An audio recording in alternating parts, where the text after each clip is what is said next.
Bonjour, mesdames et messieurs, c'est la mairesse Olive Urquhart qui, dans cette émission, s'adresse à vous pour la dernière fois à titre de mairesse de la ville de Pointe-Claire. Malgré les obstacles qui se dressaient devant elle, en tant que femme en politique, Olive Urquhart a pris d'ascendre les années 1950. En devenant mairesse en 1954, elle a commencé à planifier l'avenir de la ville de Pointe-Claire. Elle est non seulement la première mairesse de Pointe-Claire, mais aussi sans conteste la mairesse qui a fait de la petite localité fragmentée pleine d'optimisme la grande ville qu'elle est aujourd'hui. 50s were an interesting period. Tremendous expansion and tremendous belief in the future. Confidence in the future was interesting. Une grande partie de la ville de Pointe-Claire que vous voyez aujourd'hui est la fruit de la vision d'un groupe de personnes bien précis lors d'une époque bien précise, les années 50. La guerre était terminée, le baby-boom amorcé et le concept de banlieue au sol de tous les grands centres urbains d'Amérique du Nord. I think they had to have had just like a really clear vision. Like you have to be visionary to be able to do that kind of changes and advancement. Pendant une grande partie de cette époque, Pointe-Claire a été dirigée par une personne qui ne voulait pas que sa localité ne soit qu'une autre banlieue de Montréal. Elle voulait que la localité de Pointe-Claire devienne une ville autonome et autosuffisante, la ville de Pointe-Claire. The formation of the city of Pointe-Claire from the parish of Pointe-Claire was largely due to the leadership of Mayor Urquhart at the time.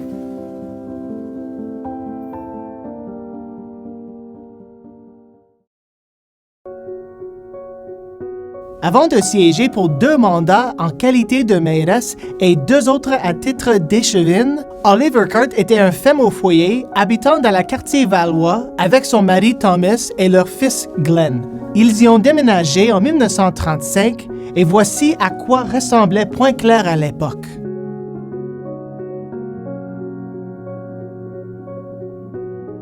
I mean, women generally were expected to and constrained to fit into certain occupations that were deemed suitable or that were indeed open to women. Mais cela ne veut pas dire qu'elle n'a pas saisi l'occasion de se consacrer à la communauté de toutes les manières possibles. Elle a fait du bénévolat à l'école locale et dans différentes organisations et a également été présidente de la crèche. Et en 1950, elle en est arrivée à un point où elle a voulu être active en politique municipale, comprenant que c'était là qu'il fallait se trouver pour commencer à façonner la communauté. Le dicton selon lequel nous méritons le gouvernement que nous élisons n'a jamais été aussi vrai que pour les élections municipales. Olive a décidé de se présenter au poste d'échevin numéro 3 Valois juste avant Noël 1950 pour des raisons aussi simples que, comme elle la disait, l'intérêt naturel que je porte à ma localité. Le journal local s'est montré plutôt enthousiaste à l'idée qu'une femme puisse se présenter à un poste politique, 10 ans seulement après l'obtention du droit de vote des femmes au Québec. Les reporters ont qualifié cette candidature de moment historique en devenir et ont déclaré que cela n'aurait pas été possible à l'époque de nos pères que de rompre avec le passé et tenter d'envahir ce qui est encore aujourd'hui un domaine exclusivement réservé aux hommes. Well, you see, once they realized that you knew what you were doing, they respected you. The same thing happened with Mrs. Urquhart. She was very good.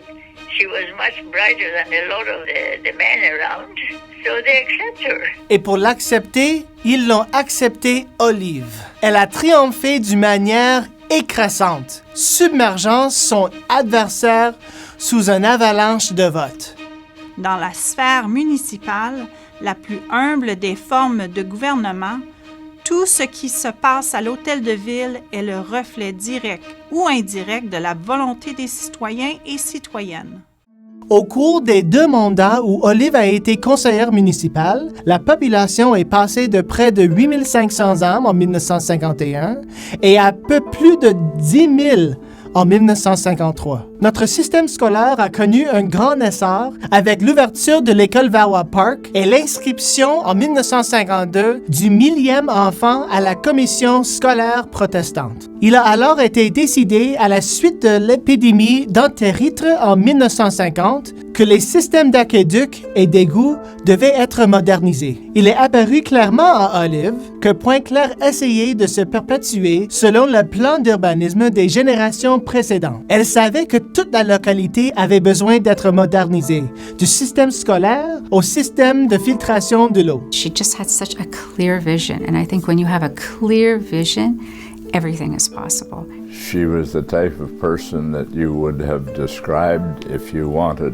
and were looking for someone to be the first woman mayor of the city of Pointe-Claire. I think she was an ideal fit. Well-educated, flexible, determined. Elle était déterminée, passant sa première réunion du conseil à titre de mairesse en 1954, à reciter la liste de ce qu'elle estimait être la priorité absolue de conseil. Sur cette liste figuraient 2 points qui sont aujourd'hui toujours d'actualité. Tout d'abord, la construction d'un nouvel hôtel de ville. Un hôtel de ville qui représente le plein potentiel qu'elle savait que Pointe-Claire pouvait atteindre et, plus important encore, dans un endroit qui prouvait aux citoyens et citoyennes que Pointe-Claire a été destiné à être plus qu'une simple localité au bord du lac. Le deuxième point de la liste concernait la création d'un poste de directeur des services municipaux. There was Mr. Labrosse at the time, who was very active, and Mrs. Urquhart was the mayor. Et ce poste s'est avéré être essentiel car la population ne cessait de croître et, par conséquent, les services fournis par la localité. L'ajout de fluor à l'eau potable, par exemple, mais ce n'était que le début. Si nous regardons la vérité en face, nous devons admettre que pendant de nombreuses années, nous avons été qu'une banlieue dortoir, agréable, certes, mais qui existait avant tout comme un lieu de vie et non de travail. La vision d'Olive était de créer un lieu qui procurait des emplois à ses citoyens et citoyennes, des écoles à leurs enfants et des parcs pour leurs loisirs. La zone industrielle a été, à terme, le grand pas vers la création d'une ville autonome et autosuffisante. The creation of an industrial park, that was a new concept for municipalities. To create industry, to create commerce, so that they could be taxed at a more exorbitant rate to subsidize and pay for the residential taxes. So it's a revenue-generating exercise. En 1955, une nouvelle parcelle de terrain a été annexée à partir des lots qui appartenaient encore à la paroisse de Pointe-Claire. Un total de 1650 arts de terrain a été désigné comme zone industrielle. En autres termes, 36% de la totalité de Pointe-Claire allait être zonée comme entrante industrielle. Naturellement, la population s'est inquiétée de l'impact de cette décision sur le statut traditionnel de cité-jardin qu'avait Pointe-Claire depuis plus d'un demi-siècle. La mairesse Olive Urquhart a perçu les inquiétudes de ses citoyens et citoyennes et a réagi avec transparence en répondant à cette situation quelque peu disproportionnée.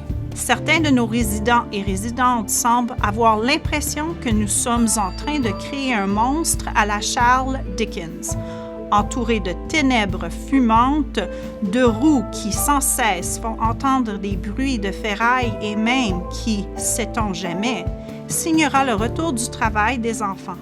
Selon la croyance populaire, il semble que ce monstre soit sur le point de dévorer l'agréable sérénité de notre communauté résidentielle. Afin de rester fidèle à la vocation de cité-jardin de la localité, la zone industrielle a été strictement limitée aux industries légères, c'est-à-dire aux entreprises qui ne génèrent pas d'odeur, de poussière ou de bruit, comme les mignonnes petites entreprises Avon et Procter & Gamble. De plus, ces entreprises devaient respecter des critères esthétiques stricts. Le bâtiment devait avoir une apparence moderne, ne pas avoir plus de 2 étages, avec un stationnement situé à l'arrière et des espaces verts à l'avant, et surtout, aucun néon. Usually, if the mayor is progressive, things work out very well. Au moment où Olive entamait son second mandat, après l'avoir été nouveau conseillère municipale de 1956 à 1958, la zone industrielle pour laquelle elle s'était tant battue prenait enfin son essor. Et dans les premières minutes de son premier jour à titre de mairesse, le lundi 10 février 1958 à 20h15, Pointe-Claire a officiellement été désignée comme étant la ville de Pointe-Claire. La vision d'Olive prenait enfin forme.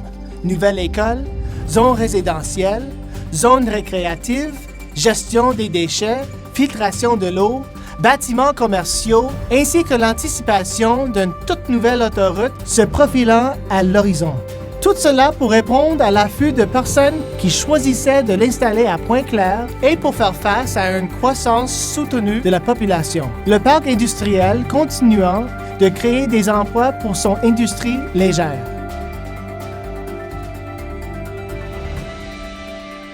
La municipalité de Pointe-Claire a beaucoup à offrir, plus peut-être que toute autre municipalité riveraine. Voyons quels sont nos atouts.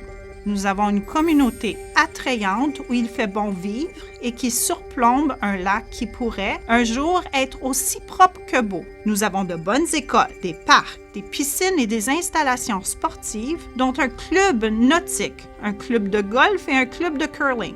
Nous avons une zone industrielle en pleine expansion qui attire certaines des meilleures industries légères du Canada. Dans l'ensemble, nous avons une communauté très bien organisée et prospère, qui n'est peut-être pas parfaite, mais qui est loin d'être non désirable.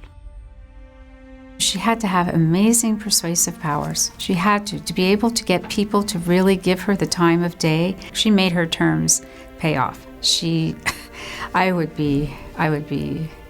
I would love to be able to say I did even one of those things.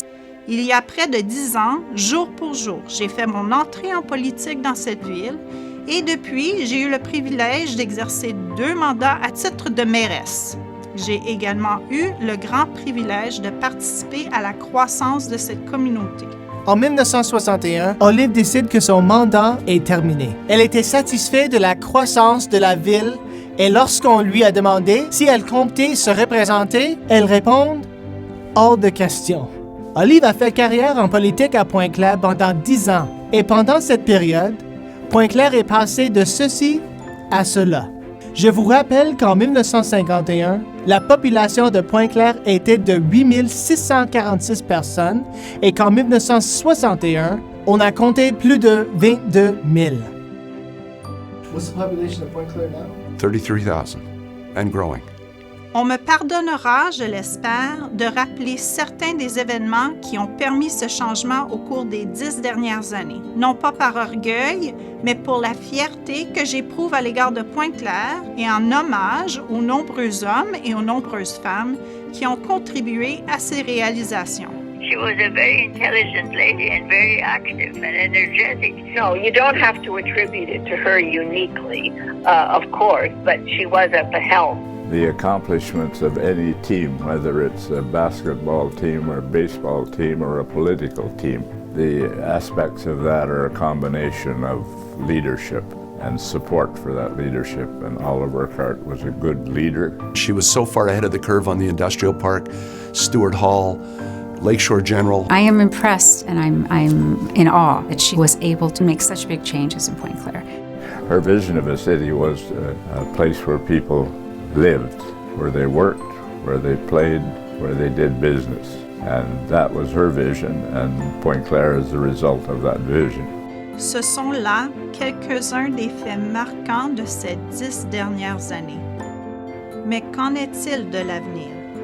Il est entre vos mains, mesdames et messieurs, car Pointe-Claire, c'est avant tout votre ville. Merci.